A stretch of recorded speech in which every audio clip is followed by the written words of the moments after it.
Hello everyone. मैं सरफराज अहमद अभी नया एक सीरीज़ लेकर आया हूँ।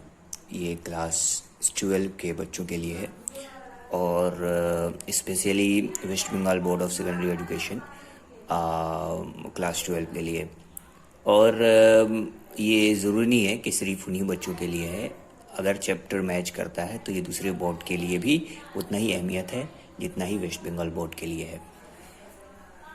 तो हम लोग एक नया चैप्टर पढ़ते हैं। क्लास 12 का जो फर्स्ट चैप्टर है वो इलेक्ट्रिसिटी है। इलेक्ट्रिसिटी मतलब ये कौन सा इलेक्ट्रिसिटी है? इलेक्ट्रिसिटी है इलेक्ट्रोस्टैटिक्स जिसको कहते हैं। इलेक्ट्रोस्टैटिक्स में क्या होता है हम लोग जानेंगे। पहले हम लोग टॉपिक जो है क्या क्या पढ़ने वाले हैं, सबसे पहले हम लोग लिखते हैं टॉपिक हम लोग क्या क्या पढ़ने वाले हैं। तो सबसे पहले इलेक्ट्रोस्टैटिक्स हम लोग ये एक नया चैप्टर जो है शुरू करने वाले हैं और ये बेसिकली जो है क्लास 12 के लिए है। एनी बोर्ड, कोई भी बोर्ड के लिए है।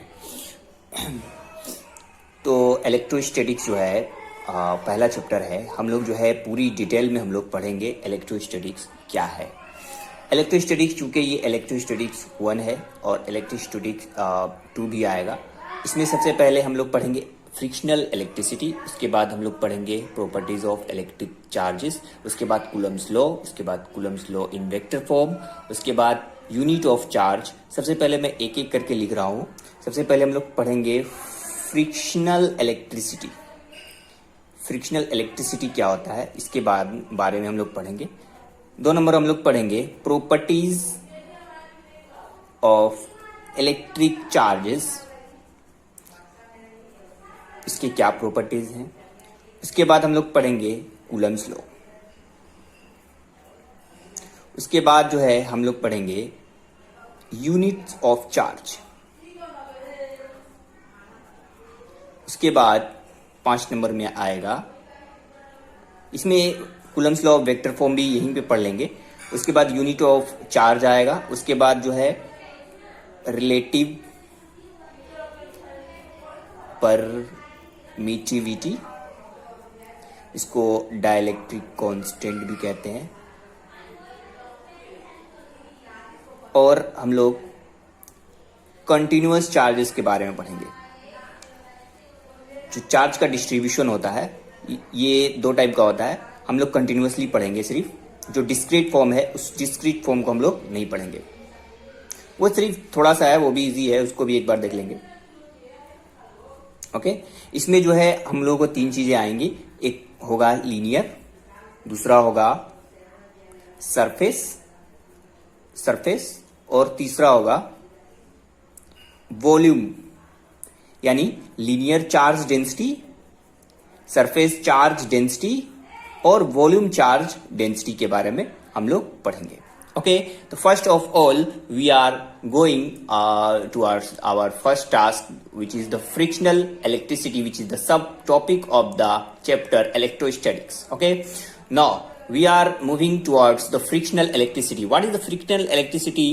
It is very interesting and because it belongs to our daily life. Okay, it is very interesting because it belongs to our daily life, because we know we use the combs and using these combs and using the glass. When we rub this, then what happens, and very interesting phenomena will occur, and this will this will generate a new chapter in the field of electricity. Now, the first of all, the frictional electricity. 1 number हम लोग शुरुआत करने वाले हैं the frictional electricity के बारे में। Frictional electricity क्या है हम लोग पढ़ेंगे। What is frictional electricity? देखिए मेरा जो राइटिंग है वो राइटिंग शायद आप समझ लेंगे तो बड़ी बात हो जाएगी। फ्रिक्शनल इलेक्ट्रिसिटी क्या है सबसे पहले हम लोग समझेंगे। Frictional electricity is the electricity produced by rubbing 2 suitable bodies and transfer of electrons from one body to another. Very interesting thing. अब आप लोग समझेंगे व्हाट इज इट, मैंने क्या समझा और मैंने क्या बोला। फिर से मैं एक बार कह रहा हूं, what is the frictional electricity. तो मैं इसका डिफिनेशन लिख रहा हूं। फ्रिक्शनल इलेक्ट्रिसिटी क्या है? Is the electricity. नाम ही तो समझ में आ रहा है इलेक्ट्रिसिटी, लेकिन चूंकि नाम में फ्रिक्शन लगा हुआ है तो जाहिर सी बात है रबिंग से प्रोड्यूस होगा, produced by rubbing to suitable। अब ये suitable bodies क्या है, इसको अंडरलाइन करना, क्योंकि अलग अलग बॉडी के लिए अलग अलग होगा। टू suitable bodies, और साथ में क्या होगा, transfer of electrons from one body to other. Generally हम लोग जानते हैं what is electricity. Electricity is the flow of electron. सबसे पहले हम लोग जानते हैं what is electricity. Electricity is the flow of electron. But जब फ्रिक्शन आ जाता है तो हम लोग समझते हैं कि व्हाट इज द फ्रिक्शन, माने electricity produce by friction. Simple definition of electricity produce by friction. और फ्रिक्शन मतलब क्या है, फ्रिक्शन कब होगा, जब रबिंग करेंगे। रबिंग दो बॉडी के बीच में होता है। इसका मतलब यह है कि कोई दो बॉडी है, एक ए है और दूसरा जो है एक बी है। अगर दोनों को रब करते हैं तो अगर जो है इलेक्ट्रॉन का ट्रांसफर होता है, हमेशा याद रखना इलेक्ट्रॉन का ट्रांसफर होता है। और कौन से इलेक्ट्रॉन का ट्रांसफर होता है, इलेक्ट्रॉन का ट्रांसफर ऑफ इलेक्ट्रॉन्स वो होगा जो लूजली बाउंड होगा। याद रखना हमेशा लूजली बाउंड इलेक्ट्रॉन्स का ही ट्रांसफर होता है। दूसरे जो बॉन्डेड हैं उसको बाहर निकलने के लिए इतना थ्रेशोल्ड एनर्जी नहीं मिलता है कि जो अपने ऑर्बिट छोड़कर बाहर निकल सके। तो वही इलेक्ट्रॉन्स बाहर निकलते हैं जो लास्ट ऑर्बिट में रहते हैं। ओके, तो लास्ट ऑर्बिट में जो रहेंगे, जो फ्री इलेक्ट्रॉन्स रहेंगे, किसी भी मटेरियल्स में फ्री इलेक्ट्रॉन्स भी होते हैं। और ये खासकर जो है मेटल्स में भी होगा। मेटल्स में देखेंगे फ्री इलेक्ट्रॉन्स भी होगा। और जो है और भी दूसरे बॉडी में नॉन मेटल्स में भी होते हैं, हमारे इंसुलेटर्स में भी होते हैं। तो लेकिन ज्यादा या कम उस पर डिपेंड करता है, उसके हिसाब से उन लोगों का नाम पड़ा है। कोई इंसुलेटर, हम लोग आगे भी पढ़ेंगे कि इंसुलेटर किसको कहते हैं। आगे पढ़ेंगे हम लोग कि गुड कंडक्टर कैसे वो गुड कंडक्टर बनता है, सेमीकंडक्टर कैसे वो सेमीकंडक्टर उसका नाम पड़ा। ये depending upon the number of electrons found in that material. Okay, तो सबसे पहले फ्रिक्शनल इलेक्ट्रिसिटी में हम लोग पढ़ रहे हैं। फ्रिक्शनल इलेक्ट्रिसिटी में कि frictional electricity is the electricity produce by rubbing to suitable bodies. अब ये सुटेबल बॉडीज नहायत ही इंटरेस्टिंग चीज है। अब देखो सुटेबल बॉडीज ये तो बोल दिया, लेकिन बोला ही नहीं कौन सा suitable bodies. As for example A और बी हम लोग लिए हैं, दो अलग अलग बॉडीज। सेम बॉडी नहीं लेंगे। Okay, we will never take the same material because it will never produce, because they have the same electronic nature or loosely bound, because the transfer occurs only for the loosely and tightly bonds, and if they are same then it will not possible of transfer of electrons. That is why two body having same nature is not produced even by rubbing these two bodies. Okay, electricity will never produce. अच्छा, एक बात करो, electron, अब देखो हम लोग यहां पर एक एग्जांपल ले लेते हैं, क्योंकि ये सूटेबल बॉडीज है। अब क्या सूटेबल बॉडीज है ये हम लोग देखने की कोशिश करते हैं। मान लो कि एक ग्लास है और जो है एक हम लोग दूसरी एक सिल्क ले लेते हैं। हम लोग के घर में मौजूद होगा और ये आसानी से हम लोग ये इलेक्ट्रिसिटी का एक्सपेरिमेंट कर सकते हैं। Which is very easy to perform like this practical in our home. Okay, so first of all we have the glass and second it is the silk. When we rub together, what happen? We know in the glass the electrons are loosely bound electrons. उसमें अब ये देखोगे कि glass जो है कड़ा होता है, इसका मतलब इलेक्ट्रॉन जो है काफी टाइट से होगा। ये देखने का तरीका नहीं, it is not a way to जज okay the hardness, softness. Okay, अगर हार्डनेस होगा तुम कहोगे इलेक्ट्रॉन्स जो है बहुत ज्यादा टाइट थे। It is not, okay, it is not a criteria to find out.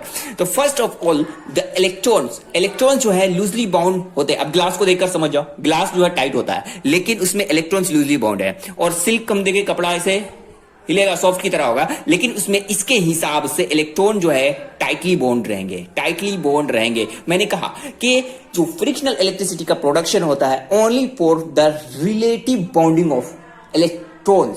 एक में रिलेटिवली लूज होगा, दूसरा में रिलेटिवली टाइट होगा। ये दोनों चीजें अगर किसी भी चीज में मौजूद हो तो हम लोग रब करके इलेक्ट्रिसिटी प्रोड्यूस कर सकते हैं। हम लोग घर में इलेक्ट्रिसिटी बना सकते हैं, बाहर में लेने की जरूरत नहीं है। क्या ऐसा है क्या? हम लोग बाद में पढ़ेंगे कि क्या हम लोग इस इलेक्ट्रिसिटी से घर का पंखा और बत्ती जला सकते हैं। सबसे पहले हम लोग इस टॉपिक पे आने से पहले, उससे पहले हम लोग पढ़ेंगे कि इसका अमाउंट कितना होता है, इसका मैग्नीट्यूड कितना होता है, कितना अमाउंट में हम लोग घर पे प्रोड्यूस कर सकते हैं। उसके बाद हम लोग इस पे जज करेंगे कि पंखा बत्ती फ्री चला सकते हैं क्या। लेकिन उससे पहले हम लोग इसका डिफिनेशन पढ़ते हैं। सबसे पहले डिफिनेशन तो मैंने लिख दिया। अब ग्लास है लूजली बाउंड और जो है सिल्क कैसा है, टाइटली बाउंड।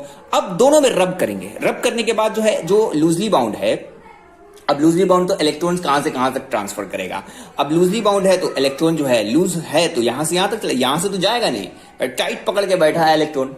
अब यहां पे लूज इलेक्ट्रॉन है, इलेक्ट्रॉन जो है यहां पर एकदम लूज है, इसके अंदर इतना पावर नहीं है कि वो अपना छोड़ सके सिल्क में। लेकिन ग्लास में लूजली बाउंड है। ओके, तो ग्लास में अगर लूजली बाउंड है तो यहां से इलेक्ट्रॉन का ट्रांसफर होगा कहां पर, सिल्क की तरफ। ओके, मतलब कि ग्लास से सिल्क की तरफ इलेक्ट्रॉन का ट्रांसफर होगा। अब जैसे ही इलेक्ट्रॉन का ट्रांसफर होगा तो ये ग्लास जो है पॉजिटिवली चार्ज हो जाएगा, बिकॉज पॉजिटिव चार्ज और नेगेटिव चार्ज इसका बहुत ही इंपॉर्टेंट कॉन्सेप्ट है। अब चार्ज का प्रोडक्शन किस टाइप से होगा ये हम लोग देखेंगे।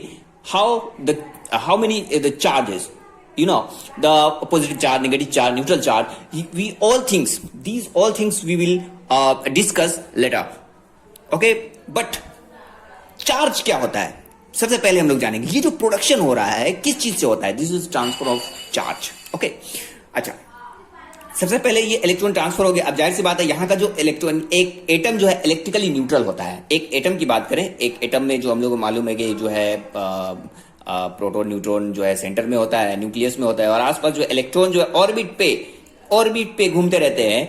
अब ये बाहर का, अब दोनों का number of protons and number of electrons, दोनों का चार्ज जो है ये दोनों बराबर होता है। मतलब कि इलेक्ट्रॉन्स का चार्ज और प्रोटॉन का चार्ज दोनों में ऐसे बने हुए रहते हैं कि ये एक स्टेबल एटम की बात करें तो उनका दोनों इलेक्ट्रॉन प्रोटॉन यानी नेगेटिव चार्ज पॉजिटिव चार्ज दोनों मिलकर एक स्टेबल एटम बनाते हैं। मतलब दोनों बराबर रहता है, कोई कम या ज्यादा नहीं रहता है।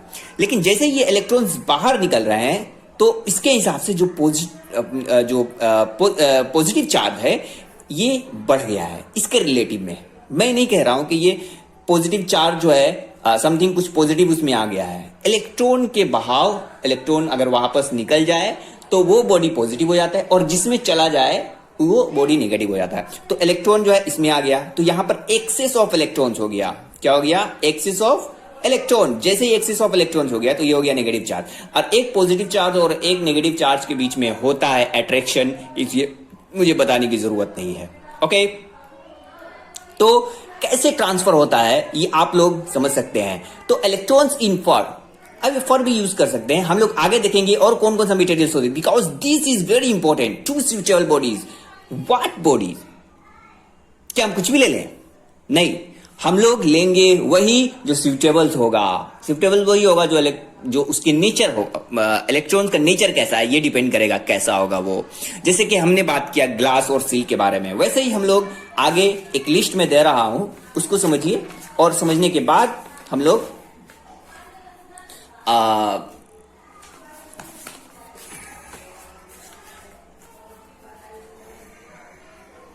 एक लिस्ट है, मैं उस लिस्ट को बता रहा हूं। सबसे पहले हम लोगों ने देखा कि कौन बॉडी पॉजिटिव चार्ज हो जाएगा और कौन सा जो नेगेटिव चार्ज बन जाएगा। अगर ज्यादा तेजी से बोल रहा हूं तो आप जो है इस वीडियो को आप स्लो करके भी देख सकते हैं और फिर से सुनना है तो आप बैक करके देख सकते हैं। सबसे पहले हमें एक जो पॉजिटिव चार्ज हो जाएगा, रबिंग करने के बाद, आफ्टर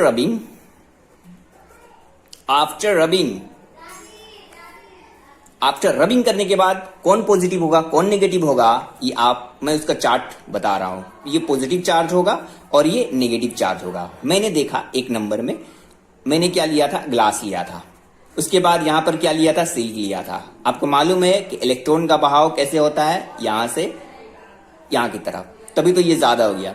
नेगेटिव इसलिए हुआ कि इलेक्ट्रॉन्स वहां पर आ गया और ये पॉजिटिव इसलिए हुआ कि इलेक्ट्रॉन यहां से भाग गया। बस यही कॉन्सेप्ट है। ओके, पॉजिटिव अब भाग गया तभी ये पॉजिटिव हुआ, ऐसा नहीं पॉजिटिव था तो भागा, नहीं, इलेक्ट्रॉन भागा मतलब ये पॉजिटिव और इसमें चला गया इसका मतलब नेगेटिव। कुछ नहीं हुआ इसका मतलब दोनों स्टेबल है, न्यूट्रल है। Okay, atoms is electrically neutral stable atom की बात कर रहे हैं। ओके, स्टेबल एटम की बात कर रहे हैं जो इलेक्ट्रिकली न्यूट्रल होता है। नाउ आगे बढ़ते हैं। अगर ऊल की बात करें, ऊल ले लें और आप जो है आप इबोनाइट ले लें।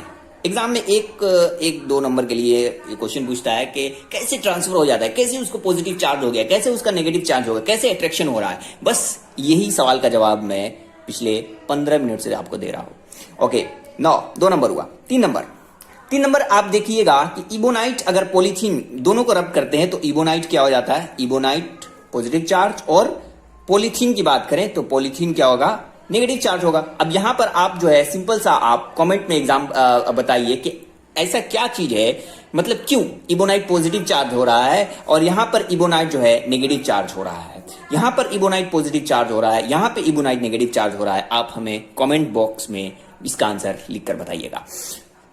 उसके बाद हम लोग ये एग्जाम्पल एक्सपेरिमेंट ये वाला घर पे कर सकते हैं। आप लोग करके बताइएगा कि ये वाकई ऐसा होता है या नहीं होता है। सबसे पहले आप लोगों का हेयर, ड्राई हेयर, माने चूल एकदम ड्राई हो, एकदम सूखा हुआ हो। उसके बाद आपके घर में होगी कंघी, दोनों को रब कीजिए, पता चलेगा कि आपका ड्राई हेयर और कॉम्ब दोनों के बीच में ट्रांसफर ऑफ इलेक्ट्रॉन्स होगा। ट्रांसफर ऑफ इलेक्ट्रॉन्स होगा कहां से, ड्राई हेयर से जाएगा कॉम्ब में। क्यों, यहां पे एक्सेस ऑफ इलेक्ट्रॉन्स है, एक्सेस ऑफ इलेक्ट्रॉन्स, और कॉम्ब होगा आपका जो है चूंकि ये टाइटली बाउंड है, ये लूजली बाउंड है, तब लूज से टाइट में जाएगा। तो जो अगर ट्रांसफर हो गया तो जिसमें गया वो नेगेटिव हो गया और जहां से गया वो पॉजिटिव हो गया। तो ये एक बार एक्सपेरिमेंट घर पे करके आप लोग देख लीजिएगा। ये वेरी इंपॉर्टेंट है, इसलिए समझने के लिए, ओके, ये समझने के लिए इंपॉर्टेंट है। आपको समझ में आएगा कि इलेक्ट्रिसिटी प्रोड्यूस कैसे होता है।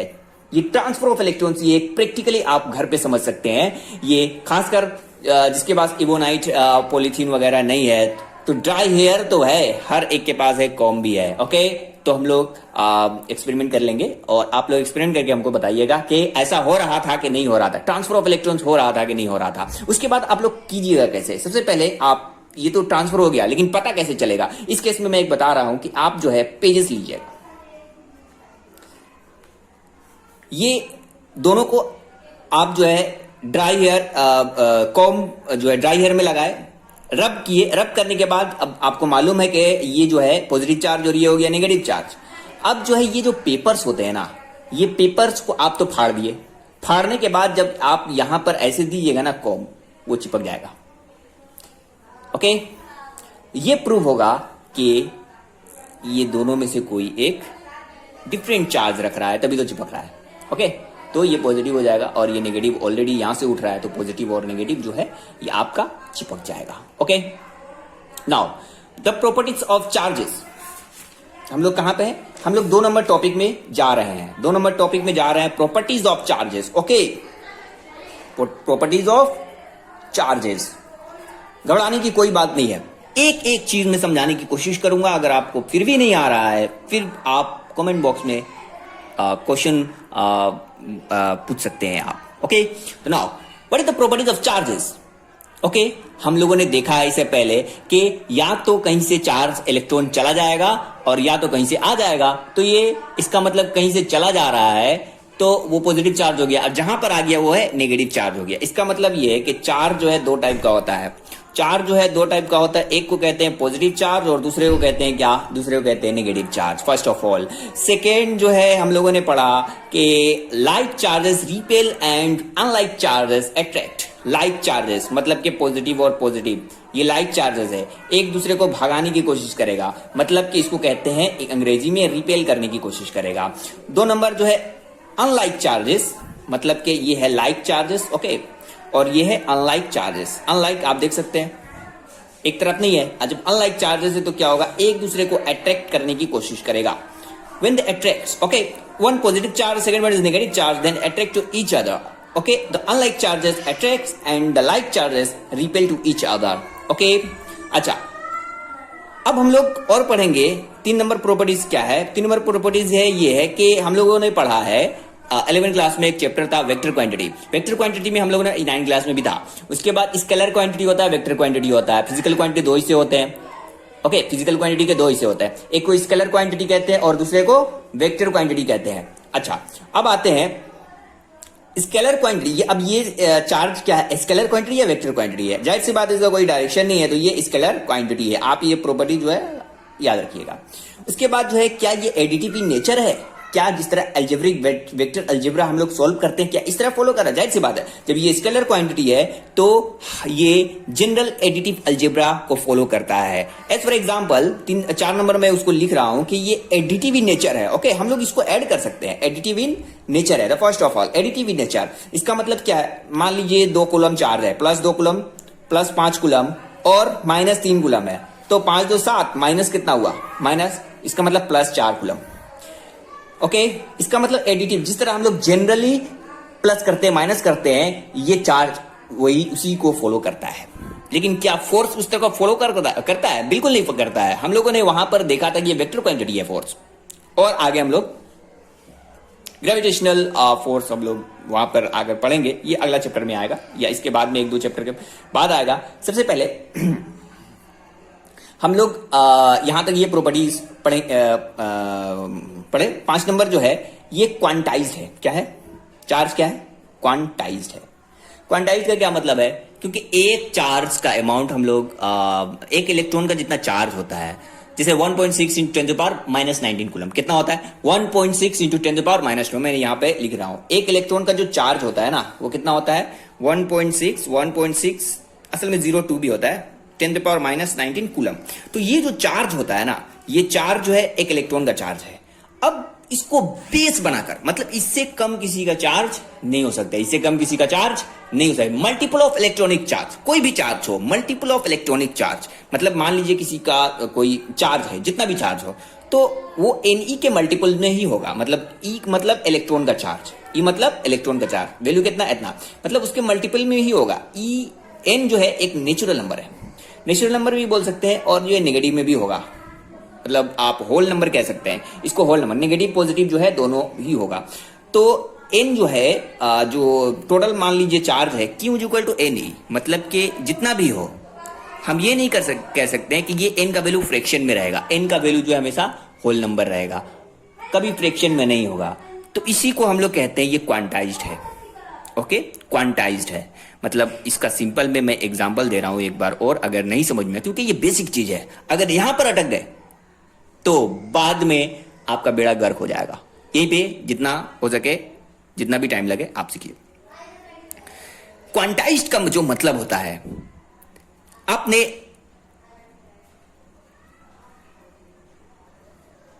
एक इलेक्ट्रॉन्स है, इलेक्ट्रॉन्स का वैल्यू कितना है? इतना है। अच्छा, आप कभी नहीं देखिएगा कि इलेक्ट्रॉन का एक चार्ज जो है वैल्यू 2, इसका मल्टीपल जो है, इसका मल्टीपल ही होगा। ओके, ये सिंपल सा भाषा में मैंने कह दिया।